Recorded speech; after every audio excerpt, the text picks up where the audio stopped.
താലൂക്ക് ആസ്ഥാനമായ ഇടുക്കി ദേവികുളം RD ഓഫീസിന് സമീപത്തെ ഭൂമിയിൽ നിന്ന് കാട്ടുമരങ്ങൾ അടക്കം ലോഡ് കണക്കിന് മരങ്ങൾ മുറിച്ചു കടത്തുന്നതിൽ അന്വേഷണത്തിന് സബ് കളക്ടറുടെ ഉത്തരവ്. Munnar DFO, KDH, village deputy tahsildar എന്നിവരോടാണ് സബ് കളക്ടർ VM ആര്യ അടിയന്തര റിപ്പോർട്ട് തേടിയത്.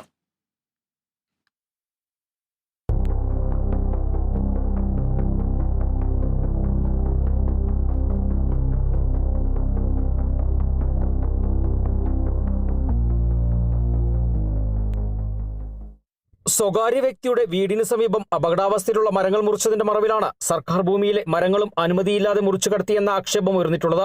മരമുറിക്ക് റവന്യൂ വകുപ്പിലെയും വനംവകുപ്പിലെയും ചില ഉദ്യോഗസ്ഥരുടെ ഒത്താശയുള്ളതായി സൂചനയുണ്ട്.